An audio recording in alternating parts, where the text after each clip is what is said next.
Welcome to Wallace on Wire. Today we're looking into some pretty sharp critiques of political leadership here in Malaysia, especially concerning recent tensions. That's right. There's been quite a bit of commentary, particularly from figures like former Minister Zaid Ibrahim. Yes, Zaid Ibrahim. He didn't mince words, did he? He called the Prime Minister's silence on certain key issues extremely disappointing. He did. Extremely disappointing. And he tied it directly to how certain controversies, especially those involving UMNO youth, have been handled. Or rather, perhaps not handled. Okay, let's unpack that. What specific issues did Zaid zero in on? What's the basis for that strong criticism? Well, Zaid's point, as I understand it, is that you have situations like those start up by UMNO youth under Datuk Akmal, leveraging things like the flag incident, other disputes Zaid even called manufactured. And Zaid argues this is precisely when the Prime Minister needed to step in, to be clear, to draw a line. But he didn't feel that happened. No. In Zaid's view, it looked more like a state of, well, he used the word paralysis.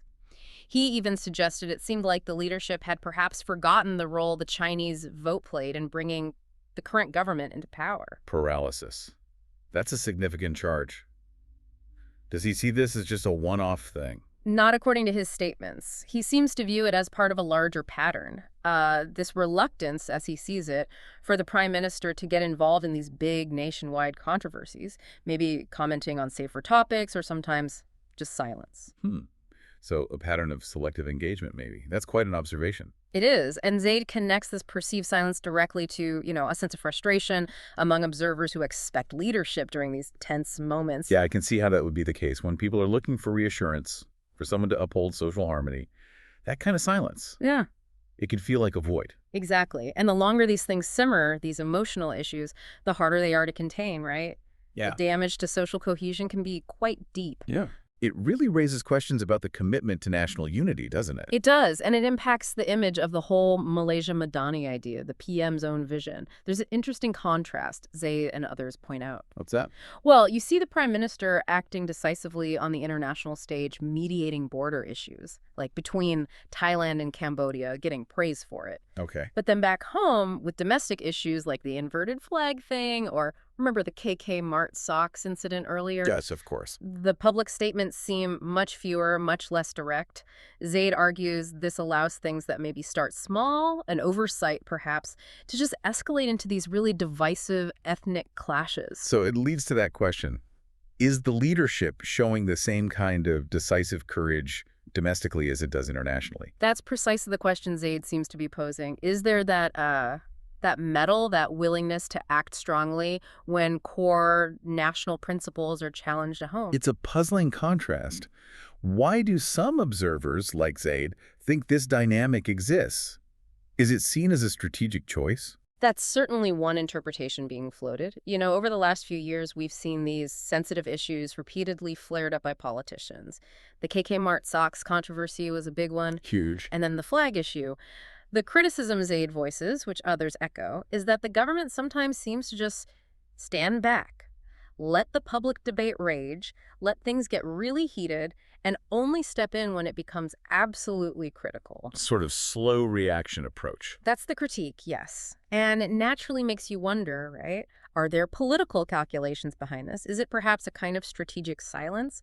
Maybe the thinking is that intervening too quickly carries its own political risks. It's a grim thought, though, isn't it? That the national flag, meant to unite, could become something people are actually afraid to display because of political maneuvering. It is a very concerning development, and Zaid Ibrahim took it further. He made a very pointed comment about Datuk Akmal, the UMNO youth leader. What did he say? He suggested Akmal seems to be part of an untouchable elite class. That's a direct quote. Untouchable. Wow. That implies quite a lot about power dynamics, doesn't it? It really does. It hints at maybe a political field, that certain figures might operate outside the normal bounds of accountability. Zaid even put Akmal in the same category as some Sabah politicians and the preacher Zamri Venoth, suggesting this isn't an isolated phenomenon in his view. And it begs that fundamental question. If the goal is unity, why do actions that, frankly, stir up racial hostility seem to get less scrutiny, or at least not the same level of immediate condemnation as other issues? It makes you question if there's a consistent standard being applied. So the implication is that if some people can push inflammatory rhetoric without clear consequences, it weakens the whole foundation of social harmony. It kind of signals that it's tolerated. That's the core of the concern, I think. And Zaid also turned his attention to the other parties within the government coalition. Like who? Specifically, the Chinese-based Malaysian Chinese Association, MCA, and the Indian-based Malaysian Indian Congress, MIC. He expressed, well, bewilderment might be the word. Bewilderment about what? About their relative silence, as he sees it, when faced with what he calls insults and provocations from UMNO youth. Yet, he observes, these same parties are often very quick to voice outrage over religious statements from, say, the Malaysian Islamic Party, PAS. Ah, so a perceived difference in reaction depending on the source of the controversy. Exactly. Zaid calls it a kind of selective sensitivity. His argument is, if unity is truly the priority, then shouldn't racial hostility, which he calls a poison, be treated with just as much urgency, if not more? He feels this selective approach undermines the whole unity-first message. Right. So looking at Zaid Ibrahim's commentary, what we're seeing is this deep unease about leadership during crucial moments and real questions about where national unity is heading. Yes. The specific incidents, the controversies, they might fade from the headlines eventually. But the divisions they cause. Those can linger. They can create these fissures in society, and the big question Zaid leaves us with, implicitly, is who's going to mend them? How do we bridge these gaps once they've formed? That really is the challenge, isn't it? It is. Because a country's strength, it's not just about GDP figures or its standing on the world stage. It's fundamentally about internal harmony, about cohesion.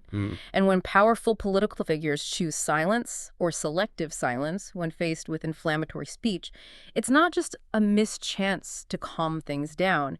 It feels like it could be subtly sowing seeds for future instability. You have to ask, is that kind of long-term political game really worth the potential cost to the nation's unity?